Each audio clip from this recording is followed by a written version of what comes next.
Hi, everyone. I have a very quick and easy way for you to improve your writing.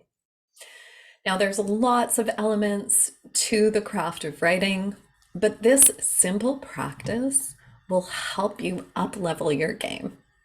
It'll make your prose stronger, it'll make your images brighter, and it'll give your writing more energy. What is it? Stronger verb use. When I started writing 27, 8 years ago, I picked up Writing Down the Bones by Natalie Goldberg. And she was awesome in terms of teaching strong verb use.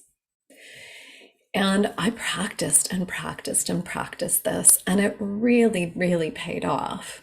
So, what do I mean by that? By strong verb use. So we could have a sentence like, he went to Mexico. Serviceable, fine sentence. Tells us that he went to Mexico. But went isn't a very strong verb. It's a very pedestrian verb. It tells us that he went. We don't know how he went. Did he fly? Did he take a car? Did he walk? So there are options. It may be in the paragraph, he went to Mexico, is the serviceable, we don't need any more details than that kind of sentence. But think of this. He bought 2 tickets to Mexico. Suddenly, the visual changes. There's a sense of ticket buying. I'm going to assume plane. There's also 2 tickets, meaning he went with somebody else. And there's a kind of more energetic exchange happening. He bought tickets to Mexico. Now, that's one way you could take he went to Mexico and change it up. And there are many others, but let's say the trip has already happened. He bought 2 tickets to Mexico, doesn't tell us that he's actually gone to Mexico. So maybe he spent 2 weeks on the Mexican Riviera. There's a little bit more information there.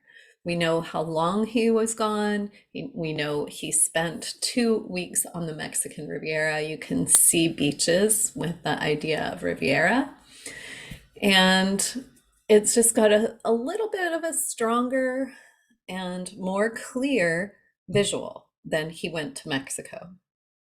Okay, so that is one sentence example I have for you. This one, she was afraid. There's that verb to be right in the middle there, which doesn't give much information, just a sense of state. She was afraid. So again, this may be a totally serviceable sentence. I'm not saying never to use the word was or to describe emotion in that way, but we can get a little stronger, a little more in the body with that fear. So what if we took that fear and imagined that it was at her throat? So here's what I have. A prickly unease filled her throat. Maybe it filled her stomach. Maybe there's some other sensations, but she was afraid. Just hold that sentence. A prickly unease filled her throat. Suddenly you're feeling the constriction of the fear in your own throat as you read it. There's more transference of what's going on for this character. There's other ways you could write it, and I invite you to experiment. I have one more. They were always late. They were always late. Again, the verb to be, were.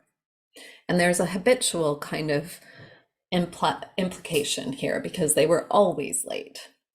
So we don't know if the lateness has to do with them showing up or with deadlines. So maybe it's they always pushed deadlines. They always arrived 5 minutes late.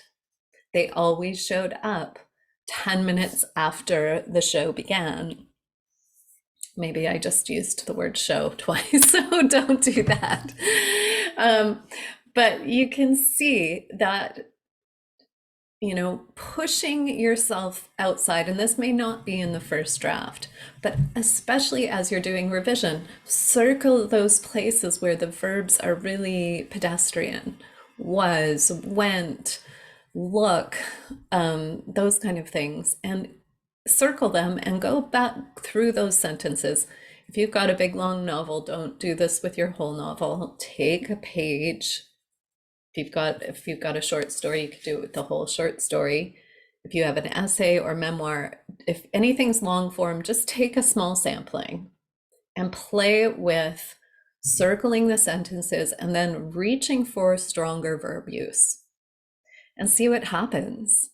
See what happens. Okay, and then when you are in your habit of writing, begin to think of verbs. Begin to push yourself and your verb use. And I guarantee that your prose will become more lively and more energetic than it is now.